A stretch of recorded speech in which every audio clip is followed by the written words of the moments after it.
My baby told me with a sigh, saying words that came across as a doubt. Mabuhay yung Hadayo everyone. Mabuhay yung Hadayo mga. We are here now in PGI Fridays at Aprita Mall, Davao. So our final exam in multicultural and diversity in the workplace subject is to at least one manager to interview. So may nabigyan kami interview manager ng PGI Fridays. So let us welcome Ma'am Lani. So Ma'am Lani, can you introduce yourself? Okay. I'm Lani Silvestre. I'm currently handling PGI Fridays Davao. I'm the general manager since 2019 pandemic days, actually now. But then I started here as a host, transferring to a server, and soon naging trainer coach until naging management position. From the very start also, supervisor, managing training, until naging restaurant manager, up to the highest position to that. So Ma'am, before anything else, Ma'am, kumusta man yung life karon? So far, so good. Challenging siya, but then, being in the hospitality industry, normal jud ang stress na environment or something. But then, nasatuwa lang na kung paano na siya i-carry, paano na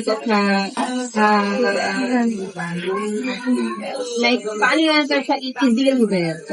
So, kung stressful na ang mga given situation, hindi natin siya kabay, kailangan sabayan magpagiging stressful. So, it's a matter of how you deal with it.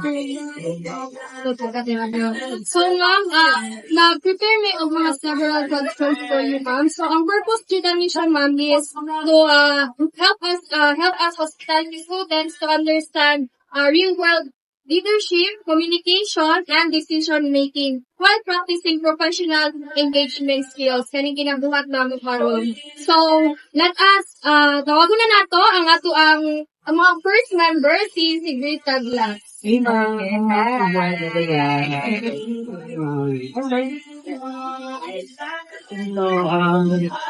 by the way, everyone. I'm Sigrid. Here's my question, ma'am. Can you tell us about your journey in the hospitality industry? So, journey for being is 14 years in the industry. Kulangan yun tayo sa adlaw makakanta pinapakang journey. But then, it is very challenging din siya. So, di kayo nga na, kung isa lang itong mga pag-days ka ng mga profession na na-title, maulang ang challenging. No, even the smallest thing, tanan na yung challenges. So, being in hospitality industry, kailangan din siya, patience.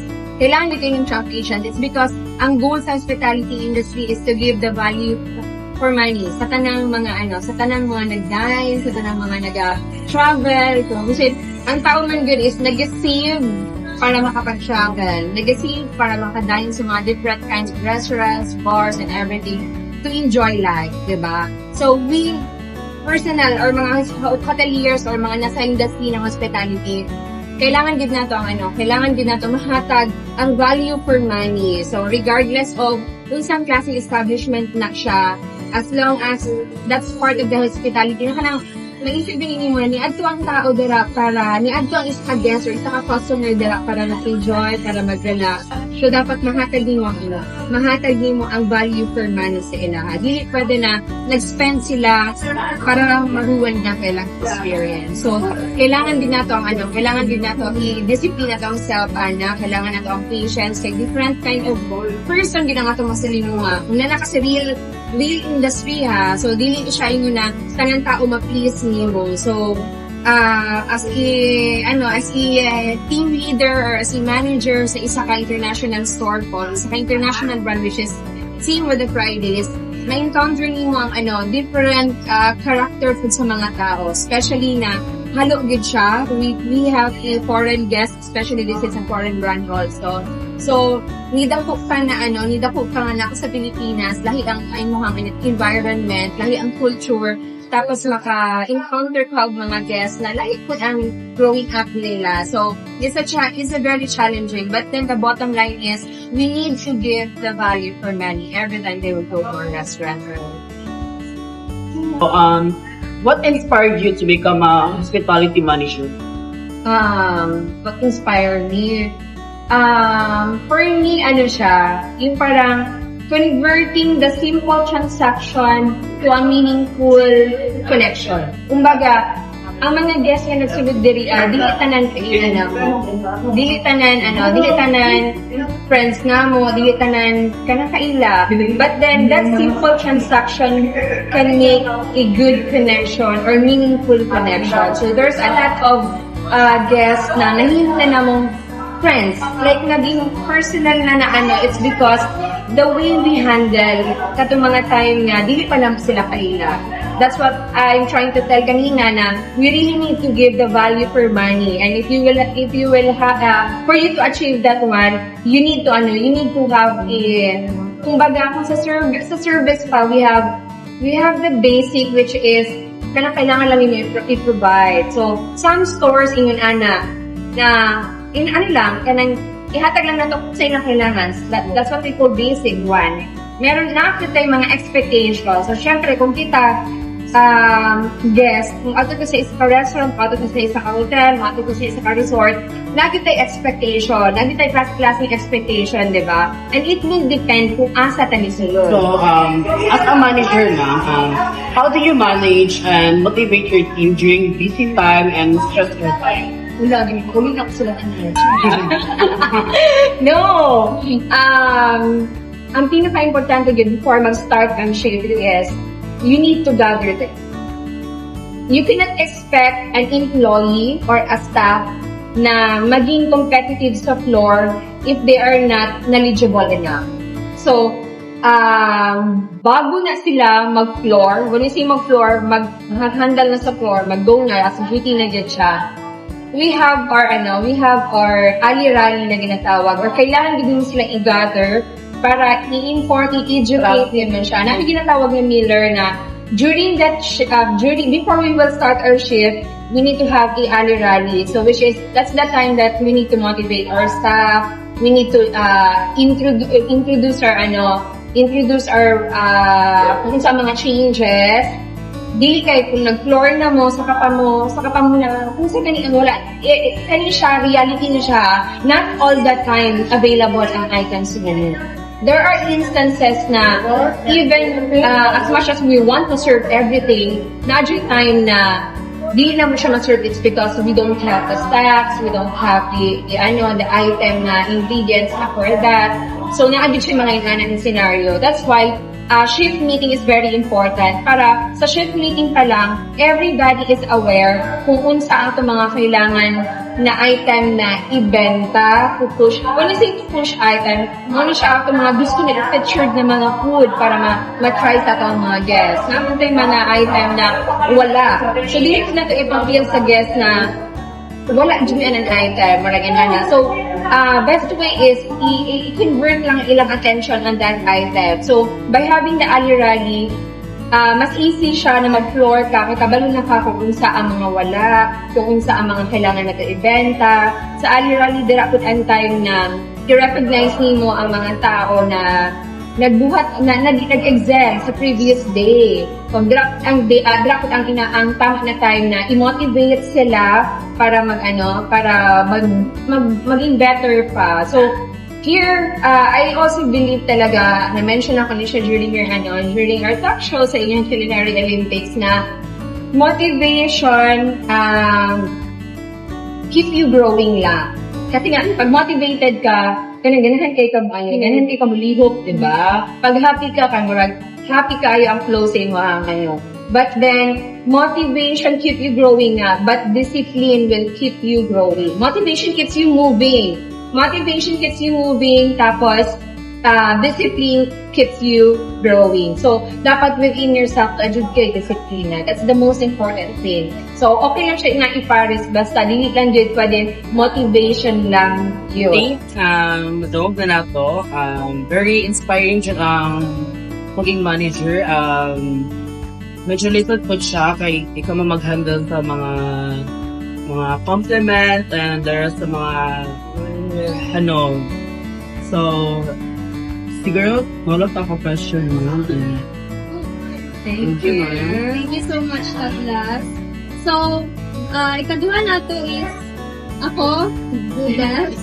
So, motivation keeps you growing. Very galong dyan siya manong kinipog kayo siya para sa mga next question, ma'am, is what qualities do you look for when hiring staff? Okay, here we go. Siguro, actually, dili good siya ingon na dili good siya ingon na nakagid kay naagi specific na dapat nga nani. I believe in kasi na gusto na ko i-open ang door as a manager, gusto na ko i-open ang door sa tanan regardless of newbie ka, eksperyensado ka or what. Kasi nga, paano maging eksperyensado ang newbie, hindi na matagawin siya. Diba? So, as long as na during the interview, ma-showcase mo yung oneself, hindi po pwede na during the interview, anong din siya, pag naanak sa little world, kailangan din mo maging confident.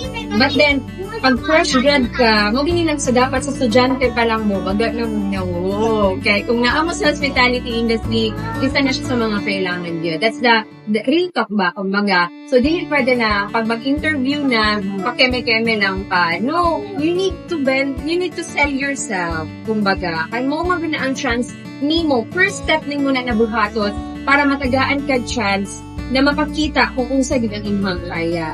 Right? Paano na po makita na competitive ka kung sa during the interview kay ana-ana lang ka.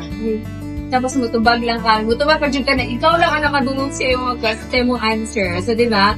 So, during the interview, dili man siya ingon na experience kung sa imong mga experience sa imong mga o somehow, mag-consider na siya. But then, isa is, gaano ka confident? Gaano ka confident? Kasi nga sa hospitality industry, hindi pwede ang umulaw. Kailangan, hindi man yung nabaga dyan ka but then, dapat confident. Ma'am Lani, how do you handle conflicts among employees or business staff from guests? Uli mo na silang tanan. So, ang pinaka-importante nila is, you as a manager, kabalo ka dapat mamili. Both sides, dapat kabalo ka. So, one of the very challenging part of being a manager is handling people. 100 packs, 200 packs na guest, kaya ra kay nanting nimo. Kung kabalo lang jud ka paano nimo ang rotation sa imong pagpasulod, pag-serve ka panlaon to the end service nimo. Kaya lang kayo na, physically kayo lang kayo, basta na lang dito focus. Pero, handling your people na different characteristic, na different attitude is very challenging. So, as a manager, ang pinaka-important is you know how to listen to your people. Not all the members of call, tama.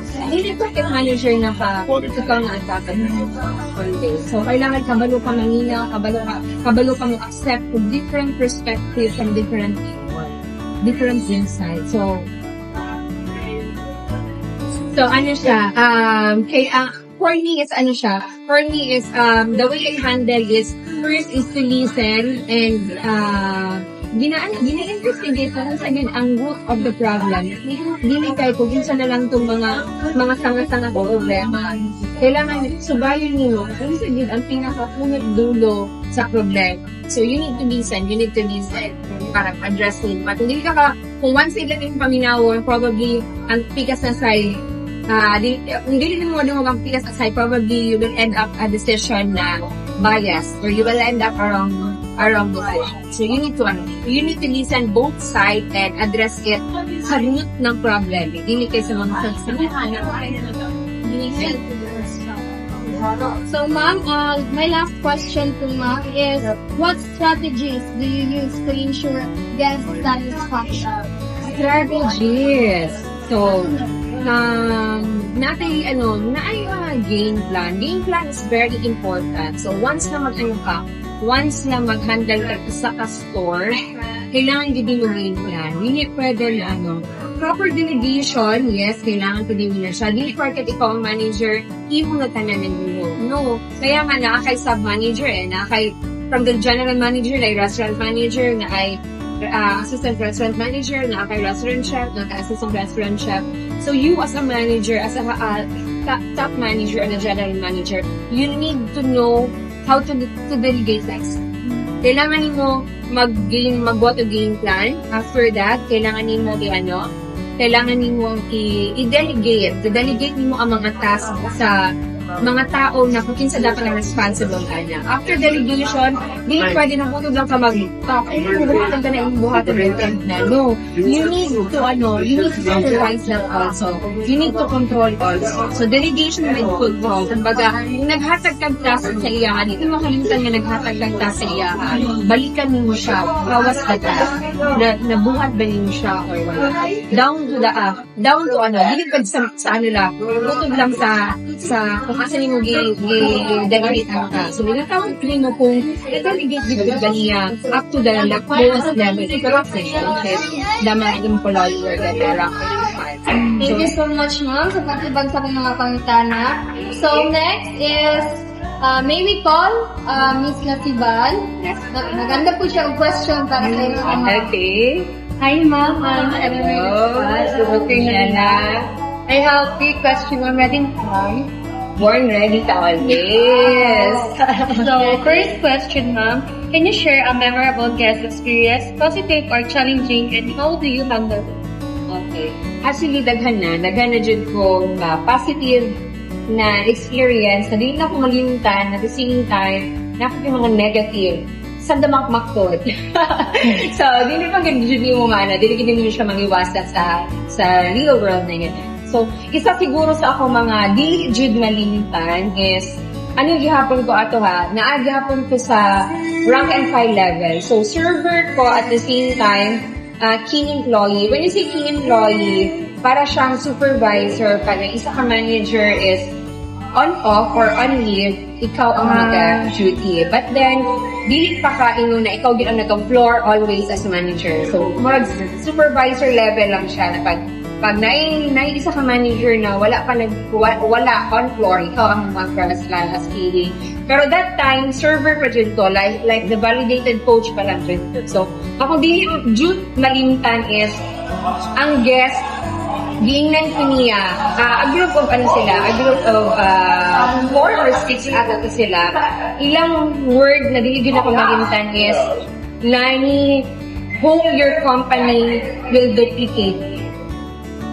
So, it means, parang para sa ako, ang kata siya na word is kanang grabe siya, o kanang paano sa ako, tama sa ako, kanang mas mutaas ang ako ang confidence sa self, kay on that simple guess, on that random guess na dili na ko kaila, I just did what I have to do. I just do the right service na kailangan nila. At the end of the dining experience nila, hinato akong nadawat na, the company will duplicate. So, it means gusto nila na ang company na ay server na same sa ako. So, dili man sa pag-ginambog, but then, maugid na siya akong pinakaano. Daghan ko na agian na mga recognitions na maging team player, maging employee of the month, employee of the unsa-unsa na lang niya siya. But then, kato siya na recognition from the guest, ang pinaka nagduan sa kuan na kapag mapag-organize sa ako na hindi lang ako malimtan. So, that's one of the positive thing. Negative one is, daghan with kaayo siya. Like, misunderstanding. Muna kailangan, lesson learned din siya na wala ka sa hospitality industry, kailangan bigmin mo kailangan bigmin mo attention sa inyong guests. Kasama sa yung kaganina, niadto na sila dali para mag-chill, para mag-relax, or para mukhaong tagigutom sila, or ang iba pa nagdara is nag-ipon pa para lang makatry na mag-Fridays. It's because Fridays is not the masa store na bisan estudyante, kaya na akong boundary everyday. More, practically seeing dili. Even me gani as a manager, as a general manager, hindi pa gani na ako afford na dili ko mukhaon every week. diba? With my compensation right now. So, dili ko siya yun na nakasama. But then, yun nga, complaints like they were not attended well. Parang yun. Thank you so much, ma'am. So, ang second question ako, ma'am, related ka po siya sa first question. So, as a manager, ma'am, how do you handle customer complaints sa Victoria? Yun, customer complaint. Ang ginatawag, how do you handle customer complaint? Sama lang ko sa akin share sa inyo ang kanina on how I handle employees, so kung question ka kanina, more on hidwaan from the employees or mga something. So, in handling guest complaint, natin ginatawag na last. Or listen, apologize, solve, and then. So, pinaka-effective way gid na siya na pag na guest complaint, first thing you have to do is to listen. Listen with empathy. Dili listen na kanang sarcastic, na kanang naminaw ka, oo, pero imong facial expression, imong body language doesn't match sa imong kuan. So, kailangan kung na guest complaint, you need to listen kung sa iyang complaint for you to know how to address the complaint. Next is apologize. You need to apologize regardless of what complaint ang ina-encounter, you need to apologize for what happened. Kaya yun na nila deserve ang tingunanan. They are guests. Again, kailangan natin ihatag ang value for money sa kanang guests na musunod sa establishment. So, you need to apologize for what happened. Next is solve. Solve immediately the problem. Kung ang problem sa guest is ang pagkaon, you need to remove right away. Naana siya sa kuan na dili na inana gid ang lasa, dili pa din na iparamdam na to sa guest. No, inana gid ang lasa sa pagkaon. No. Guest want dili na siya maghatag og feedback kung dili tama ang pagkaon, di ba? So mo-brace gid na siya kung na something wrong. So i-consider gid nato na pag naay mag-complain, na something wrong. So you need to kung ang problem is pagkaon, immediately remove the item from the guest. Kaya the more siya makakita sa pagkaon na naay problem, the more na siya ma-intimidate. Diba? So, kaya kanaon ang nakapa-intimidate sa iya, then remove it sa harapan niya. So, replace. Kung sa restaurant, usually ang scenario pagkaon, may problem sa pagkaon. So, remove the food. Address it with the kitchen staff, kitchen manager. What happened? I-raise nimo, kinaminaw man ka first, right? So, i-relay nimo sa kitchen kung saan complaint sa guest regarding sa food. Then, i-replace nimo siya immediately the right thing na gusto niya. So, that's solved. And then, thanking the guest. So, thanking the guest regardless of nag-complain sila, it's because mas thankful ka sa mga vocal guests. Okay, there's a tendency pa na bubalik pa sila, kina-address pa man nato ang problem. Kinakabalik man tayo na i-problem. Compared to those guests na kilom lang na asa ginalong kamusan para kaya ang pagkaon di ka na lang nila. Pero at the end of the dining experience, di na sila mabalik, kaya judge naman nila na in-out din ang last So, pagkaon. daw nakasaka last question lang. So, ang last is, how do you give good service without spending food? Tabangan nimo sila masabtan kung unsa dapat ang ilang buhaton. Tabangan nimo sila masabtan kung unsa gid ilang task. Tabangan nimo sila mag-grow. So kung unsa imong nabalaan, kailangan nabalaan pud na nila. So as a leader, dili pwede nga ikaw lang ang nakabalo. Kung ikaw lang ang nakabalo, then ikaw lang ang mangago. Eh syempre, ikaw lang ang nakabalo, so you cannot expect your people can do that also. Diba? Unlike atong kung unsa imong nabalaan, i-feed nimo sa ilaha, then kung tanan kabalo, napaisip pa nimo imong trabaho kon. Kay you can trust your people naman. So yun, kailangan lang gyud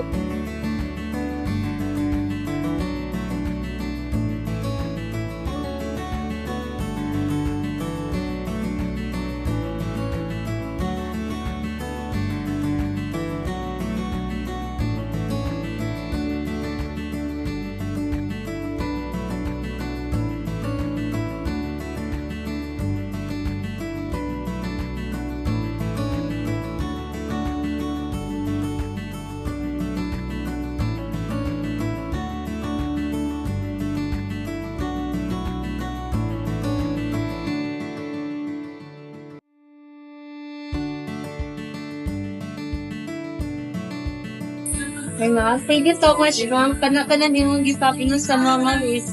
Tama, pwede naman ako. Oo, yes. So, dapat inyo na ito siya. Regardless of nag-OJT pa mo or nanang sa real world, dapat within yourself, ang pinaka-importante yun is ibutangan ninyo value inyong pagalingon. Always, i-grow good ninyo inyong self. Ayaw dyan mo kahadlok failure, ayaw mo kahadlok o mga mali na ano. Pero wala ko ninyo na mag-desisyon na lang mo basta-basta ha.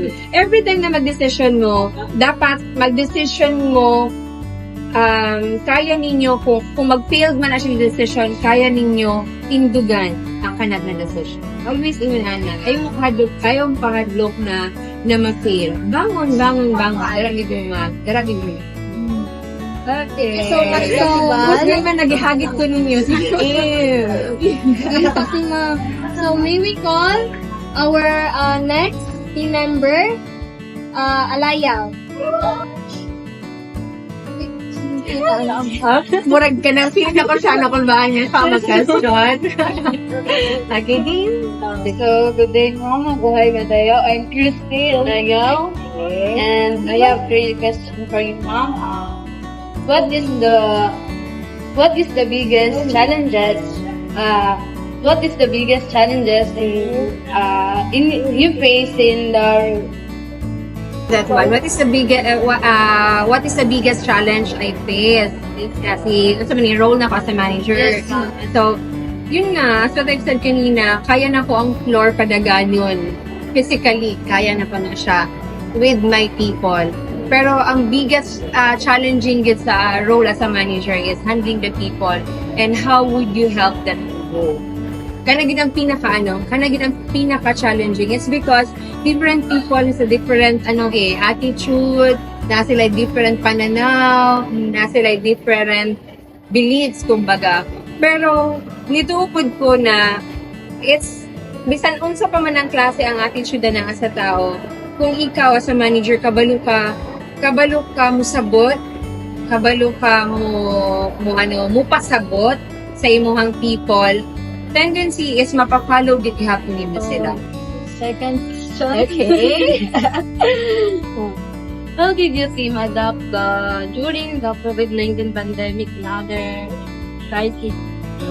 Pandemic is one of the challenging days this actually kanang kayo jud kung week ka ni-give up na ka. It's because pandemic days, kabalong bitantanan ato during pandemic days, na actually nag-close gid ang store for 6 months. March, April, May, June, July. March, April, May, June, July, August, September na may nag-reopen. Pag-reopen, pagit na mo kay for take-out lang. So, walay dine-in kay bawal lumabas, di ba?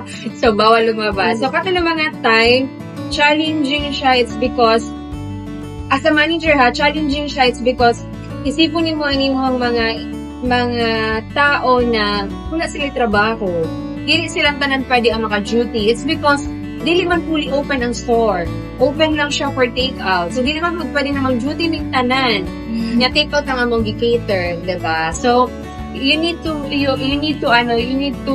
make a game plan also kung paano nimo matabangan ng imong store na mabuhi siya, kay negosyo man siya, dili man siya foundation na hatag-hatag lang ta, kailangan gid nato og profit. Kay wala ka nagtutulog negosyo na wala nangitag profit. Diba? That's how we survive pandemic. Patience and pagsabot sa situation. Last question. Sige. What advice would you give to especially these students who want to succeed in the industry? Okay. So, sa inyo discipline. Kailangan din ninyo disiplina, Chud. Like, discipline, yun siya. Kaya kung wala din yung disiplina, you cannot expect good na mag-grow. So, and then isa pa, ayaw ninyo iasa sa ibang tao ang inyong life, kumbaga. So, you continue learning, i-add up din ninyo, kumbaga, kung kita para maging mudakot ta, kailangan ta mukhaon, di ba? Para mudakot ta, kailangan ta mag-take of vitamins para dili ta magkasakit, para maging strong ta. In hospitality, ano po, kamo, kailangan ninyo i-feed inyong self with experience, learnings, dili lang kay kuan, dili lang kay puro theory ang inyong nabalaan. Okay. Hello, Miss Kahe. I'm Sarah May Kahit, ma'am, and Monali, ang last 3 question. Okay. Ready na That's ba ka, really ma'am? good. Born ready ko. Hindi na energy, ma'am. So, ako ang question ni mo, ma'am, is... Ako question ni mo, ma'am, is what soft skills are most important in hospitality management? Okay, soft skill. Communication. So, very important with ang communication. So, kani siya, regardless of fluent ka or not sa English or sa mga lingwahe, dira, communication, dili lang na siya about how fluent you are sa pag-talk. Communication is, paano nimo paminawon ang imong kauban, paano nimo paminawon ang environment na buo. So, in hospitality industry, it is very important nga naatay open communication. When you say open communication, ano na siya, transparency, kumbaga. Kailangan kayo na siya, for example, dito sa store. Kung wala may open communication, dili na ko mabalaan to kung sa ilang mga concerns. As a manager, dili na ko mabalaan kung sa ilang mga concerns, kung sa ilang mga site, kung dili ni open. So, next question, ma'am. Are there any certification or experiences you recommend students pursue? Oh, kanya siya, pag naasa mo sa school, there's a lot of activity here. Trust me, every single activity sa inyong school, tagaan din nila siya pansin. Kaya nga no, as what I've said, experience, maugid na siya ang muhatag sa inyo ha, o value. Ay, makapa-increase sa inyong value. Lalo ko, kanang tingin na oy, kanang, yeah, kanang grabe, gigay so dapat ka maging selfish. Yes. So, last question, ma'am. How can students stand out during internship or job application? Internship. To stand out during your internship. Kato siya kung gingan sa iyo, you know how to listen. Dapat kabalo mo, maminaw. Dili kay puro lang mo, hulaw-hulaw. On the other side, puro pabida. No, pag nasa OJT ka, you need to listen good ka. May mag-absorb pa lang mag-visit ka sa mga dapat na mga ginagawa. So, ikaw ang type ng OJT na observant, kabalo maminaw, then probably mabuhat mo into action ang mga ginapabuhat sa iyo. And then we will set out. Hindi naman din na kailangan na i-pressure mo ang self kay para maging outstanding OJT ka. Be yourself always. Thank you sa advice, ma'am. And then sa knowledge na yung buhatan ka mo, and then please huwag na kanang magkaroon ka ng naaming wisdom ka rin sa buhatong i-apply na. Thank you so much, ma'am. My pleasure. Kanang busy kay ka, ma'am. Itagamit niyo yung time, ma'am. My pleasure. And I've said, the door is very wide open as long as we're available widely. Thank you so much, ma'am. At nami, kanang gawin ng gift. Itaw ka na ihatag sa iyo sa ko.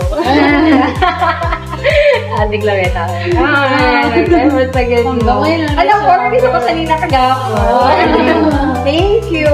Ay, bakit naman. Thank you.